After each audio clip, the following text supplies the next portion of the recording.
আমরা যে minute card কিনি এখন দেখেন গ্রামীণ, আমি আপনাকে দেখাই, এই দেখেন আমার কাছে এয়ারটেল, এই এয়ারটেল যদি কেউ 20 টাকার মিনিট কিনে তাকে 3 দিন মেয়াদ দেয়। রবি যদি 20 টাকার কেনে তাকে 2 দিন মেয়াদ দেয়।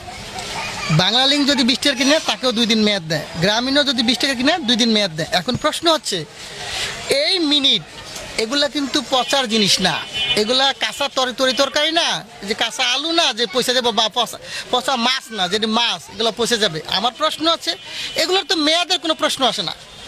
মানুষ, আমরা যে ওষুধ কিনি সে ওষুধ খায় মানুষ মারা যায়, সেই জিনিসের মেয়াদ হয় 1 থেকে 1.5 বছর বা 2 বছর, কিন্তু এগুলো মাত্র 24 ঘন্টা মেয়াদ দেয়। এখন ধরুন আমরা বাংলাদেশে এই মোবাইল ব্যবহার করি 19 কোটি লোক। আমরা যদি কোনো কারণে আমরা 19 কোটি লোক যদি আমরা একদিন মোবাইল ব্যবহার না করি, যদি আমরা সবাই মেয়াদ বললাম রিচার্জ করলাম, করার পরে যদি আমরা ব্যবহার না করি 24 ঘন্টা পরে কিন্তু পুরো 19 কোটি লোকের টাকাই কোম্পানি নিয়ে যাবে। কিন্তু আমার প্রশ্ন হচ্ছে এই কোম্পানি কি এই টাকাগুলো কি কোম্পানি না আমাদের রক্তের টাকা? আমরা কষ্ট করি, পরিশ্রম করি, কেউ চাকরি করে, কেউ ব্যবসা করে, তাদের পরিশ্রমের টাকা দিয়ে কিন্তু তারা রিচার্জ বা এমবি কিনে, সেটাকে মেয়াদ দেয়া এটা নিয়ে যাবে। এটা আসলে আমার দৃষ্টিতে এটা খুবই অন্যায়। আমি চাই এই কোম্পানিগুলো বাংলাদেশের কোনো লোক থেকে একটি টাকাও যেন মেয়াদের যে সিস্টেম, এই সিস্টেম করে যাতে কেউ টাকা না নিতে পারে, এই বিষয়ে আমি মাননীয় মন্ত্রীকে সেখানে গণশুনানি ছিল যে বিটিআরসির অফিসে, আমি তাকে প্রশ্ন করেছিলাম যে বাংলাদেশের কোটি কোটি টাকা এই কোম্পানি সিস্টেমের মাধ্যমে নিয়ে যাচ্ছে। আমার প্রশ্ন হচ্ছে কেন সিস্টেম করে তারা কেন নিয়ে যাবে? এগুলো তো মেয়াদের প্রয়োজন নেই, এগুলো আনলিমিটেড ব্যবহার করবে জনগণ। আমার ইচ্ছা, আমার যতক্ষণ মনে চায় আমি আমার আত্মীয় স্বজনের সাথে কথা বলবো, আজকে ভালো লাগে না আগামীকাল বলবো, তা ভালো লাগে না আর 2 দিন পরে বলবো। কিন্তু আপনি যদি মেয়াদ দিয়ে সিস্টেম করে এভাবে হাজার হাজার কোটি টাকা নিয়ে যান, তাহলে আমরা জনগণ কোথায় যাব? আরেকটা প্রশ্ন হচ্ছে এই টাকা তো তারা নিয়ে যাচ্ছে, এটা তো বাংলাদেশ সরকার সেখানে পাচ্ছে না।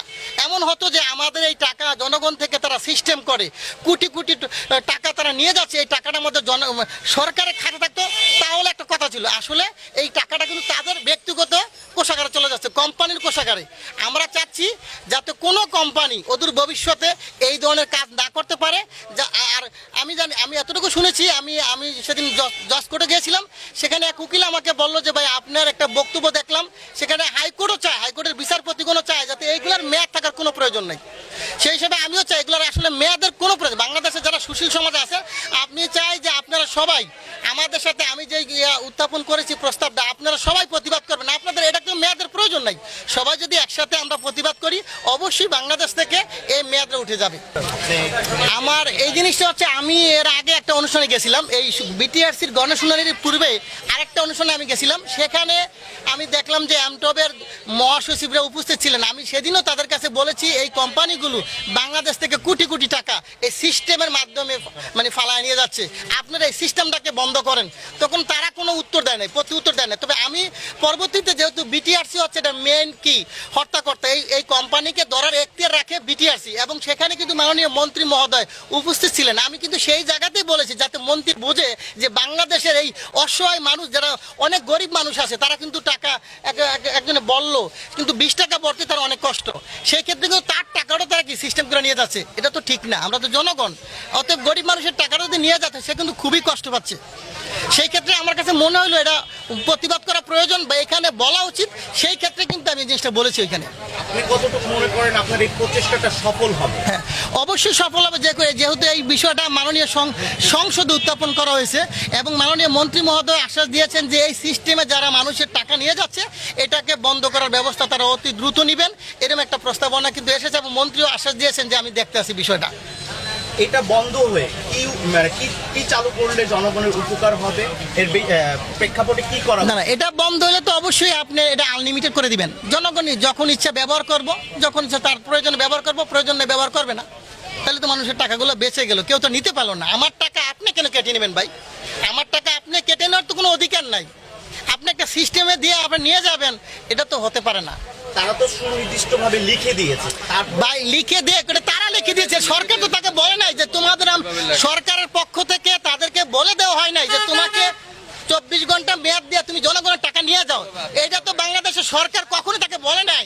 এটা তো তারা কোম্পানি করেছে, কোম্পানি করলে তো হবে না, এটা আমাদের সরকার করলে হয়তো, কিন্তু সরকার তো সেটা করে নাই ভাই, এটা কোম্পানি করবে আর যা ইচ্ছে তা করবে, এটা তো আমরা জনগণ হয়ে মেনে নিতে পারি না। আমাদের মন্তব্য থাকতে থাকবে না, আমাদের প্রস্তাবনা থাকতে পারে এবং থাকবে, এটাই দুনিয়ার নিয়ম বা নীতি। আমি এই গত 3 মাস যাবৎ মোবাইল চালাই না এই প্যারার কারণে। এই মোবাইলে সিমের টাকা রিচার্জ করি, রিচার্জ করলে এই টাকা শুধুই কাইটা নিয়ে জায়গা। আর মিনিট মিনিট কিনলে মনে করেন কথা না কইলে একদিন রাইখা দিলাম। আজকে হয়তো আমার মনে নাই আত্মীয় স্বজন লয়ে কথা বলবো, কালকে বলবো, এই বললে রাইখা দিই। কালকের পরের দিন দেখি যে মিনিট শুধুই কাইটা নিয়ে যায়। এই টপিক হ্যাঁ হ্যাঁ, কিভাবে দেখছেন? বুলু ভাই টপিকটা আমি যৌক্তিক পর্যায়ে দেখি আর কি। উনি যা বলছে যৌক্তিক কথাই বলছে।